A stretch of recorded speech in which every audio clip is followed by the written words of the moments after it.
ಆ ನಾಗಿಣಿಯಿಂದ ನಮ್ಮ ಮನೆಯವರು ತೊಂದರೆ ಹಿಂಸೆನ ಅನುಭವಿಸ್ತಾ ಇರೋದು ನನಗೆ ಗೊತ್ತು. ಇದಕ್ಕೆಲ್ಲ ಕೊನೆ ಹಾಡಲೇಬೇಕು. ಅಂದ್ರೆ ಅಂದ್ರೆ ನಾಗಿಣಿಯ ಅಂತ್ಯ ನನ್ನಿಂದಾನೆ. ಆ ನಾಗಿಣಿನ ಆದಷ್ಟು ಬೇಗ ಮುಗಿಸ್ತೀನಿ.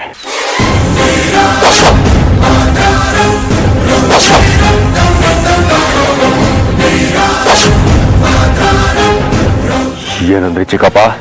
ಆ ನಾಗಿಣಿಯ ಅಂತ್ಯ ನನ್ನ ಕೈಯಲ್ಲೇ ಅಂದೆ.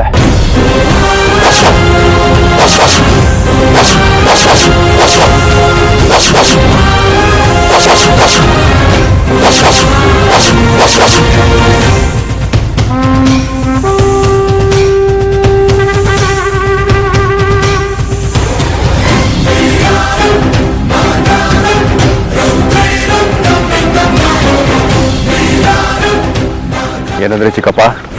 ಆ ನಾಗಿಣಿಯ ನಾಶಕ್ಕೆ ಆದಷ್ಟು ಬೇಗ ನಾಂದೇ ಆಡ್ತೀನಿ ಅಂದೆ. ಅದು ನಿಮ್ಮಿಂದ ಅಲ್ಲ, ಯಾರಿಂದನೂ ಸಾಧ್ಯ ಇಲ್ಲ.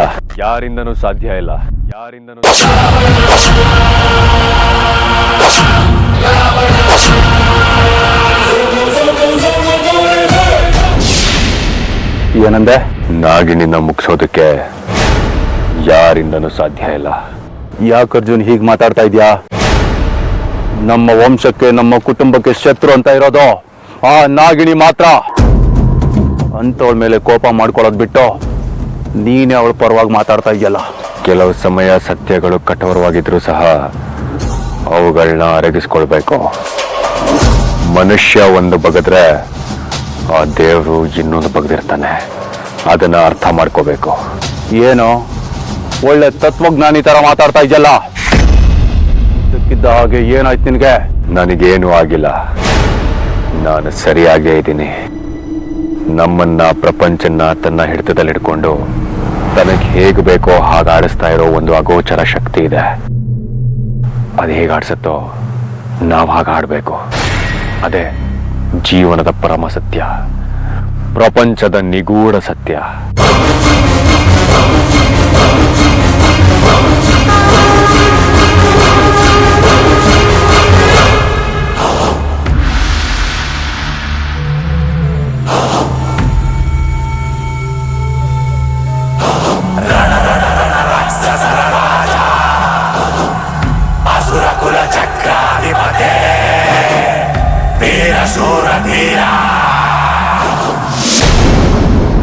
ನೋಡು ಅಮೃತ, ಆ ರುದ್ರ ಹೇಗ್ ಬದುಕ್ದ ಅಂತ ತಿಳ್ಕೊಳ್ಳೋದು ಈಗ ಮುಖ್ಯ ಅಲ್ಲ.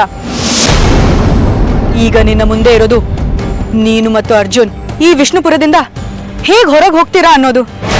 ಆದ್ರೆ ಏನ್ ಮಾಡೋದು? ಈ ವಿಷ್ಣುಪುರದ ಗಡಿನ ಹೇಗ್ ದಾಟೋದು? ಈ ಊರಿನ ಸುತ್ತ ಕರಡ ಹೋಮದ ಭಸ್ಮದ ಕೆರೆ ಇದೆ. ಮನಸ್ಸಿದ್ರೆ ಮಾರ್ಗ. ಅದನ್ನ ಹೇಗ್ ನಿವಾರಣೆ ಮಾಡೋದು ಅಂತ ನಾನು ನೋಡ್ತೀನಿ. ನೀನ್ ನೋಡ್ದಾಗೆ ನಾವೆಷ್ಟೆಲ್ಲ ಪ್ರಯತ್ನ ಪಟ್ವಿ, ಆದ್ರೆ ಏನೂ ಆಗ್ಲೇ ಇಲ್ಲ. ಹಾಗಂತ ಕೈ ಚೆಲ್ಲಿ ಕೂತ್ರೆ ಹೇಗೆ? ನೋಡು, ಆ ಭಸ್ಮದ ಶಕ್ತಿಯನ್ನ ಹೇಗ್ ಕುಗ್ಸೋದು ಅಂತ ನಾನು ಯೋಚನೆ ಮಾಡ್ತೀನಿ. ನೀನು ಯೋಚನೆ ಮಾಡು. ಸೌಪರ್ಣಿಕ ಮನೆಗೆ ಅರ್ಜುನ್ ಬರೋಷ್ಟ್ರಲ್ಲಿ ನೀನ್ ಅಲ್ಲಿರ್ಬೇಕು. ಸಮಯನ ವ್ಯರ್ಥ ಮಾಡ್ಬೇಡ. ನೀನ್ ಬೇಗ ಇಲ್ಲಿಂದ ಹೋಗು.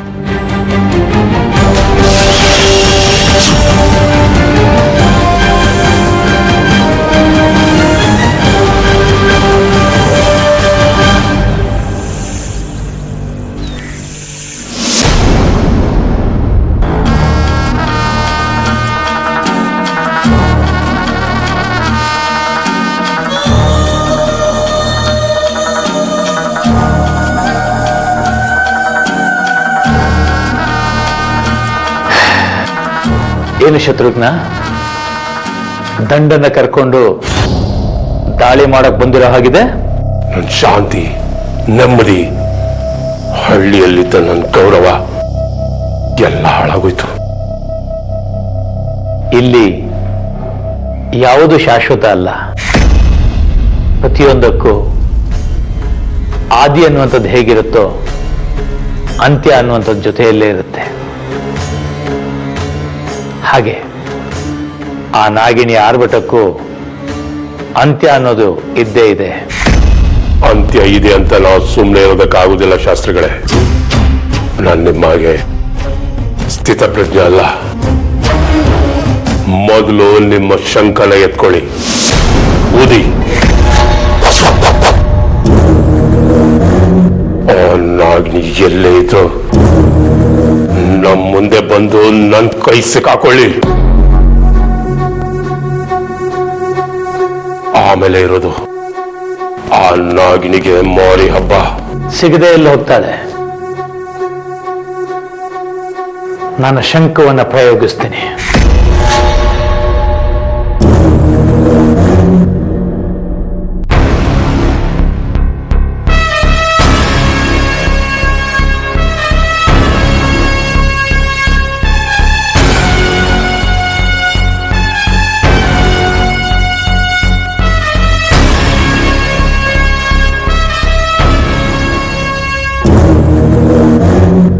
ಶಂಕ ಕಾಣಿಸ್ತಾ ಇಲ್ವಲ್ಲ?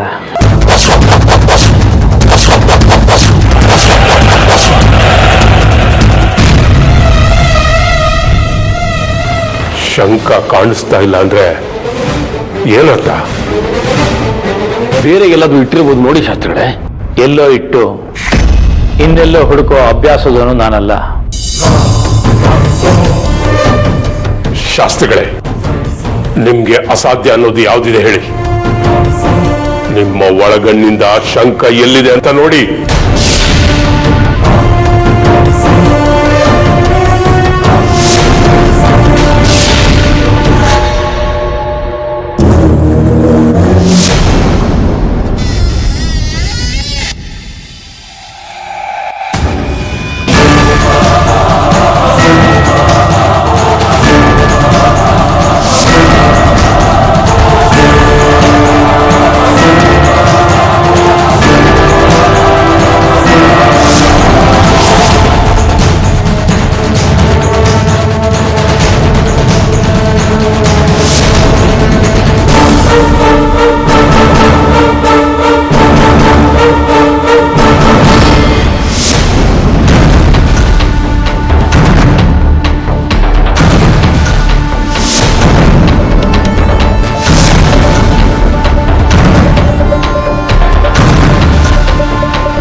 ನಾಗಿನಿ ಶಂಕವನ್ನ ಕದ್ದು ಎಲ್ಲೋ ಅಡಗಿಸಿಟ್ಟಿದ್ದಾಳೆ.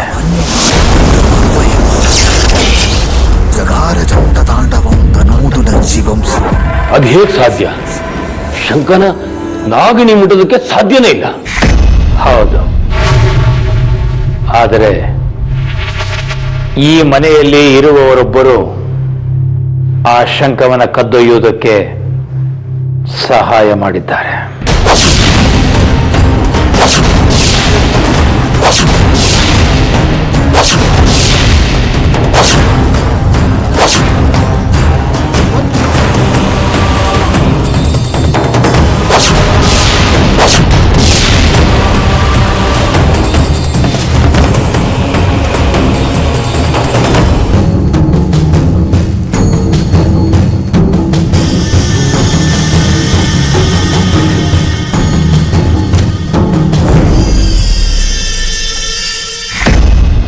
ಶಾಸ್ತ್ರಿಗಳೇ, ಯಾಕೆ ಹಾಗೆ ನನ್ನ ತಂಗಿನ ನೋಡ್ತಾ ಇದ್ದೀರಾ?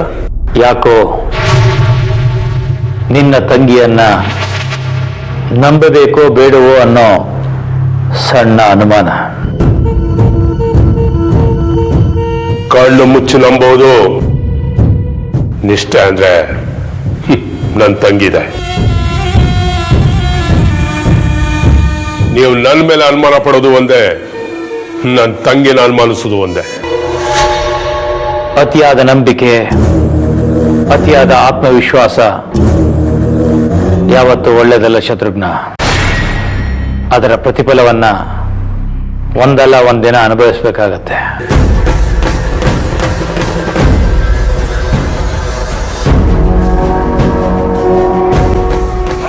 ಶಾಸ್ತ್ರಿಗಳೇ, ನಿಮ್ಮ ಶಕ್ತಿಗೆ ನಿಲುಕದಿರೋದು ಏನಿದೆ? ನಿಮ್ಮ ದಿವ್ಯ ದೃಷ್ಟಿಯಲ್ಲಿ ಆ ಶಂಕ ಎಲ್ಲಿದೆ ಅನ್ನೋದನ್ನು ನೋಡಿ. ಹೌದು,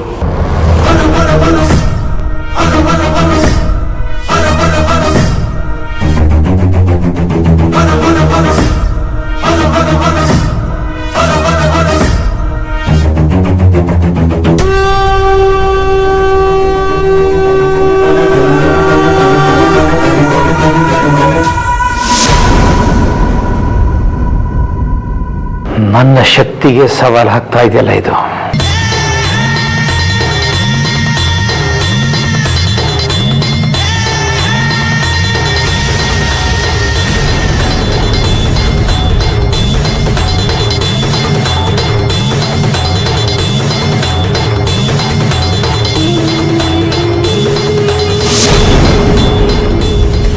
ಯಾಕೆ ಶಾಸ್ತ್ರಿಗಳೇ, ಏನಾಯ್ತು? ಯಾಕೆ ನಿಮ್ಮ ಮುಖದಲ್ಲಿ ನಿರಾಶೆ ಕಾಣ್ತಾ ಇದೆ? ಆ ನಾಗಿಣಿ ಶಂಖವನ್ನು ಬಚ್ಚಿಟ್ಟಿದ್ದಾಳೆ.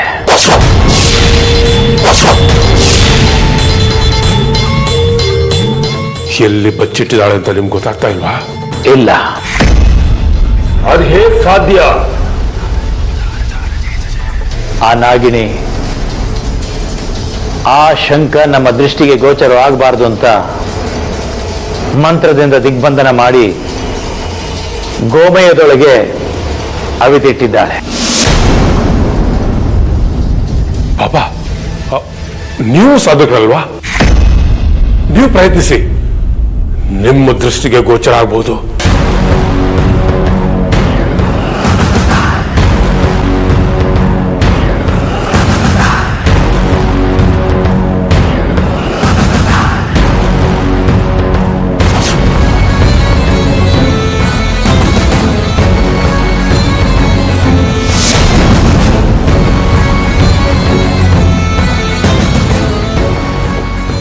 ಏನಾಯ್ತು ಬಾಬಾ? ಶಾಸ್ತ್ರಿಗಳಿಗಾದ ಹಾಗೆ ನನಗೂ ಆಗ್ತಾ ಇದೆ.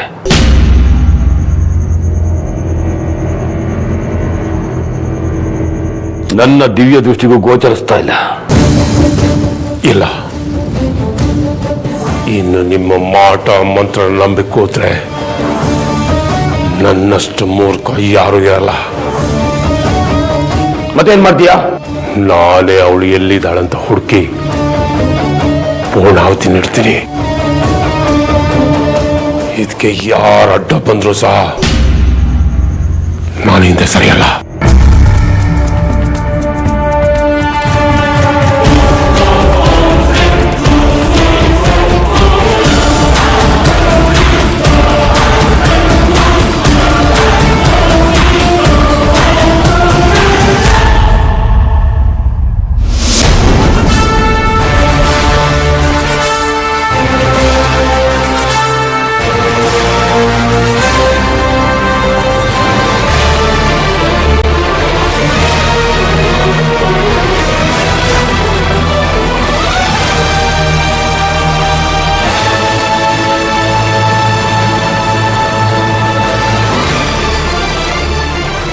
ಚಿಕ್ಕಪ್ಪ, ಏನೋ ಯೋಚನೆ ಮಾಡ್ತಿರೋ ಹಾಗಿದೆ.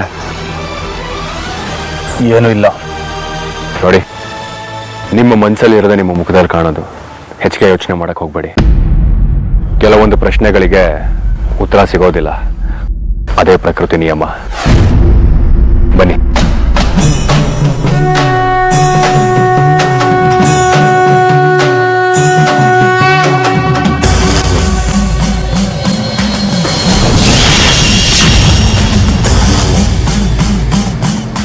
ಆ ರುದ್ರ ಹೇಗ್ ಬದುಕ್ತಾ ಅನ್ನೋದು ಇವತ್ತಲ್ಲ ನಾಳೆ ಗೊತ್ತಾಗೇ ಆಗತ್ತೆ.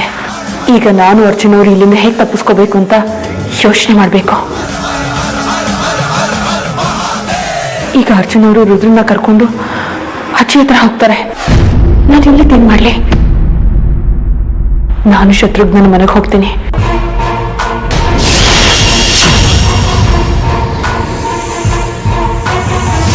ಈಗ ಅಮೃತಾಳ ಸಹಾಯಕ್ಕೆ ಯಾರೂ ಇಲ್ಲ. ನಾನೇ ಏನಾದ್ರೂ ಮಾಡಬೇಕು. ಈಗ ಸಹಾಯಕ್ಕೆ ಸಹಸ್ರಕಾಳ ಗುರುಗಳು ಬೇರೆ ಇಲ್ಲ. ಯಾರ ಹತ್ರ ಸಹಾಯ ಕೇಳೋದು?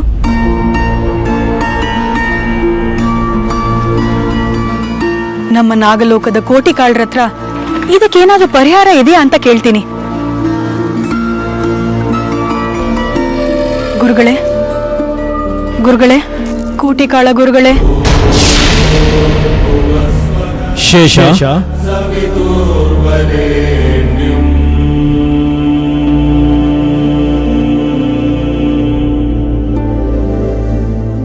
ಗುರುಗಳೇ, ನನ್ನ ಕೂಗು ಇಷ್ಟು ಬೇಗ ನಿಮ್ ಕಿವಿಗ್ ಬೀಳುತ್ತೆ ಅಂತ ನಾನು ಅನ್ಕೊಂಡಿರ್ಲಿಲ್ಲ.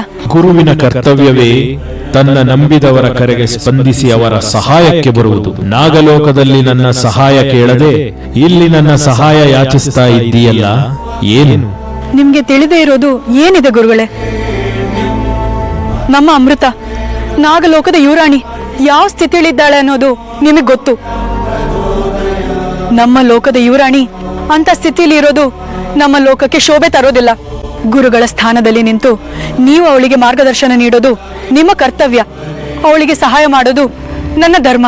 ಅವಳು ಈಗಿರೋ ಸ್ಥಿತಿಯಿಂದ ಹೊರಗೆ ಬರೋದಕ್ಕೆ ಇರೋದು ಒಂದೇ ಒಂದು ದಾರಿ. ಏನದು ಗುರುಗಳೇ?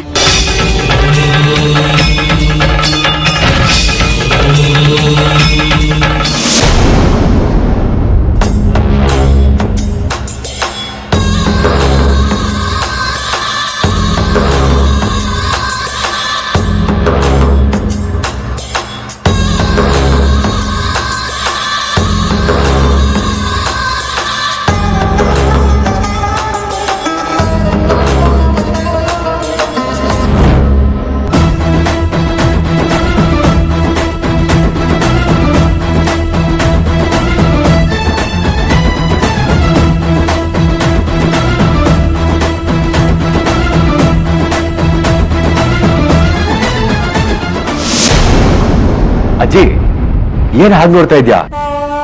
ರುದ್ರ ಚಿಕ್ಕಪ್ಪನೇ. ಅಮ್ಮ, ನಾನೇ ನಿಮ್ ರುದ್ರ. ನಾನು ಆರೋಗ್ಯವಾಗೇ ಇದ್ದೇನೆ. ರುದ್ರ ರುದ್ರ ನನ್ ಕಂದ ರುದ್ರ,